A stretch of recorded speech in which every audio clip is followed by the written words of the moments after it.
خدا جو ہے اور جو تھا اور جو آنے والا ہے، یعنی قادر مطلق فرماتا ہے میں الفا اور اومیگا ہوں۔ اس زندہ خدا کے پاک اور مبارک نام میں آپ سب کی سلامتی ہو۔ عزیزو، آج میں آپ کے ساتھ ان 4 پوائنٹس کو شیئر کروں گی جو کلام مقدس کا مطالعہ کرتے ہوئے میں نے دیکھا کہ خدا کس طرح بنی نوع انسان سے محبت رکھتا اور اس میں دلچسپی رکھتا ہے۔ آئے اس سے پہلے ہم اپنے سروں کو جھکائیں، اپنی آنکھوں کو بند کریں اور دعا کریں۔ تیرا کلام زمانے میں اے خدا بندہ، اثر دکھا کے رہا جس بھی روپ میں آیا، اثر دکھا کے رہا جس بھی روپ میں آیا، تیرا کلام زمانے میں اے خدا بندہ، نہ تھا وجود کسی شے کا جب زمانے میں، خدایا تو تھا تیرے ساتھ، تیرا کلمہ تھا، اثر دکھا کے رہا جس بھی روپ میں آیا، تیرا کلام زمانے میں ہے خدا بندہ۔ اے خدا یقیناً تیرا کلام انمول ہے۔ اے خداوند، تیرا کلام جو لا تبدیل ہے، جو زندگیوں کو تبدیل کر دیتا ہے، ہم تیرے اس زندہ کلام کے لیے تیرے شکر گزار ہیں۔ اور آج بھی یہ خداوند اس کلام کو سننے والا ایک ایک شخص خداوند تیرے اس کلام کے باعث خداوند برکت پائے اور بہت سی زندگیاں خداوند تبدیل ہو جائیں۔ یہ سب کچھ ہم تیرے بیٹے یسوع مسیح کے نام سے مانگ لیتے ہیں، آمین۔ عزیزو، آج میں آپ کے ساتھ جن 4 پوائنٹس کو شیئر کروں گی وہ ہے شخصی زندگی، خاندانی زندگی،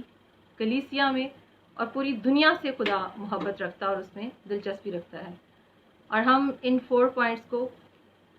اگر اس بات کا پروف ہمیں شروع میں کلام مقدس کا اگر ہم پڑھیں تو ہمیں پیدائشی میں اس بات کا ثبوت مل جاتا ہے کہ خدا کس طرح سے اپنے لوگوں سے محبت رکھتا ہے۔ آپ میرے ساتھ نکالیں پیدائش، پرانے عہد نامہ میں پیدائش کی کتاب، اس کا 2 باب اور اس کی 7ویں آیت کو ہم پڑھیں گے۔ اس میں یوں لکھا ہے، اور خدا نے زمین کی مٹی سے انسان کو بنایا اور اس کے نتنوں میں زندگی کا دم پھونکا تو انسان جیتی جان ہوا۔ میرے عزیزو، ہم دیکھتے ہیں کہ خدا نے جب پوری کائنات کو تخلیق کیا، جب خدا نے اس پوری کائنات کو بنایا تو خدا نے جو کہا وہ ہو گیا۔ خدا نے بولا اور پوری کائنات تخلیق ہو گئی۔ خدا نے کہا روشنی ہو جا تو روشنی ہو گئی۔ اور پھر ہم دیکھتے ہیں کہ جب انسان کو بنانے کی باری آئی، جب خدا نے انسان کو، آدم کو بنایا، تو ہم کلام مقدس میں دیکھتے ہیں کہ خدا نے زمین کی مٹی سے آدم کو بنایا اور پھر اس کے نتنوں میں زندگی کا دم پھونکا۔ میرا وہ زندہ خدا جس نے اس انسان کو اپنی شبیہ پر بنایا، اپنی صورت پر بنایا، اپنی مانند بنایا، وہ میرا زندہ خدا کس قدر بنی نوع انسان سے محبت کرتا ہے کہ اس نے جب اس انسان کو بنایا تو اسے اس نے اپنی مانند بنایا۔ اور ہم دیکھتے ہیں کہ خدا نے اس انسان کو کس قدر محبت سے، توجہ سے، لگاؤ سے اور پیار سے بنایا۔ خدا نے اس انسان کو، اس کے بدن کے تمام اعضاء کو نہایت خوبصورتی سے شیپ دیا۔ میں اور آپ اور اس دنیا کے تمام انسان جو اس خدا کی کاراگری ہیں، خدا نے کس قدر اس انسان کو محبت، لگاؤ اور توجہ سے بنایا۔ اور پھر ہم یسایہ نبی کے صحیفہ میں اگر ہم پڑھیں تو وہاں پر لکھا ہوا ہے کہ خدا ہم کہتا ہے کہ تو میری نگاہ میں بیش قیمت اور مکرم ہے۔ میرے عزیزو، وہ زندہ خدا جو بادشاہوں کا بادشاہ ہے، جو اول اور آخر ہے، جو ابتدا اور انتہا ہے، جو الفا اور اومیگا ہے، جو ہمیشہ سے ہے اور ہمیشہ رہے گا، وہ آپ سے اور مجھ سے، ہم انسانوں سے یہ بات کہتا ہے کہ ہم اس کی نگاہ میں بیش قیمت ہیں۔ وہ جن سے وہ پیار کرتا ہے، جن کو اس نے بنایا ہے، وہ کہتا ہے کہ تم میری نگاہ میں بیش قیمتی ہو۔ میرے عزیزوں، میرا خدا کس قدر مجھ سے اور آپ سے اور اس دنیا کے تمام انسانوں سے محبت رکھتا ہے۔ اور اگر ہم پالوس رسول کا خط رومیو کے نام، اس کا 5واں باب اور اس کی 8ویں آیت کو پڑھے تو وہاں پر لکھا ہوا ہے کہ خدا اپنی محبت کی خوبی ہم پر یوں ظاہر کرتا ہے کہ جب ہم گنہگار ہی تھے تو مسیح ہماری خاطر ہوا۔ میرے عزیزوں، ہمارا خدا ہم سے اس وقت پیار کرتا ہے جب ہم گناہگار ہی تھے۔ اس نے اس وقت اپنی محبت کو ہم پر ظاہر کیا جب ہم برے تھے، جب اس وقت اس نے ہماری طرف نگاہ کی، اس وقت ہم سے پیار کیا جب ہم سے کوئی پیار نہیں کرتا تھا۔ اور دنیا میں رہتے ہوئے ہم دیکھتے ہیں کہ جب تک ہمارے اندر کوئی قابلیت نہ ہو، جب ہمارے اندر کوئی اچھائی نہ ہو، ہمارے اندر کوئی ہنر نہ ہو، تو کوئی شخص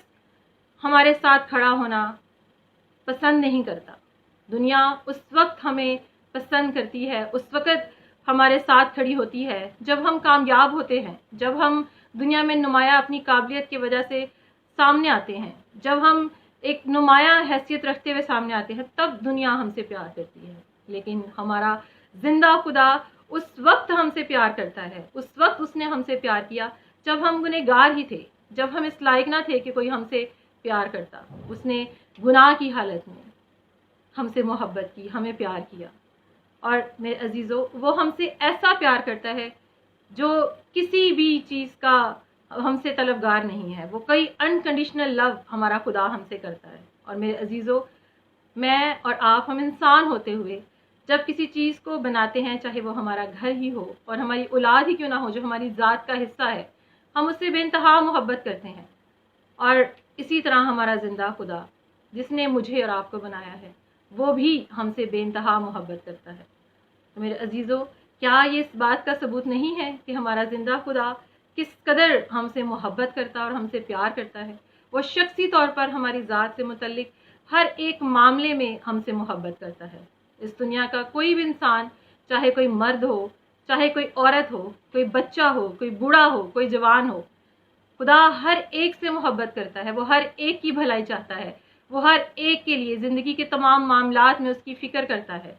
وہ ہمارے کھانے پینے کی، وہ ہمارے پہننے کی، ہمارے ہر معاملے کی فکر کرتا ہے۔ اگر ہم چاہے اچھی ایجوکیشن حاصل کرنا چاہتے ہیں، وہ اس میں بھی ہماری فکر کرتا ہے۔ اگر ہم اپنی زندگی میں اچھا لائف پارٹنر چاہتے ہیں، وہ اس کے لیے بھی ہماری فکر کرتا ہے۔ ہمارا زندہ خدا شخصی طور پر انسانوں کی زندگی میں دلچسپی رکھتا ہے اور ان سے محبت کرتا ہے، اور وہ ہمیشہ ہمارے لیے ہر بات کے لیے، سب کچھ کرنے کے لیے تیار ہے، کیونکہ اس نے ہمیں بنایا ہے اور وہ ہم سے محبت کرتا ہے۔ اور اس انسان کو اس نے خود اپنی صورت، اپنی شبیہ پر بنایا، تو یہ اس بات کا ثبوت ہے کہ وہ تمام بنی نوع انسان سے بے حد محبت کرتا ہے۔ ہم دوسرے پوائنٹ کو دیکھیں گے کہ خدا خاندانی طور پر بھی ہم سے محبت کرتا ہے، اور اس کے لیے ہم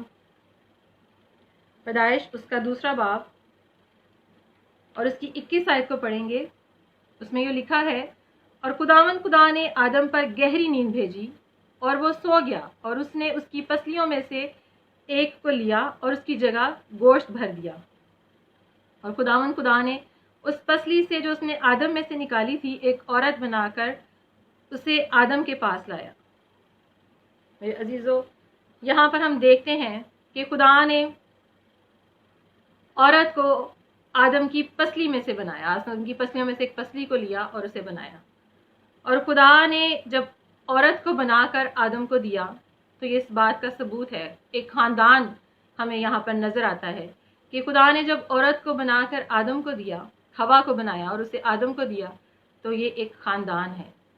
ہم خدا کلام مقدس میں لکھا ہے کہ وہ تنہا کو خاندان بخشتا ہے، اور اسی لیے کلام مقدس میں لکھا ہے کہ تو خداوند یسوع پر ایمان لا تو تو اور تیرا گھرانہ نجات پائے گا۔ خدا خاندان سے محبت رکھتا ہے، خدا خاندان کے تمام رشتوں سے محبت رکھتا ہے، خدا خاندان میں موجود ان تمام رشتوں کی فکر کرتا ہے۔ وہ ہماری زندگی کے تمام مسائل میں ہماری فکر کرتا ہے، چاہے وہ باپ یا بیٹے کا رشتہ ہو، ماں یا بیٹی کا رشتہ ہو،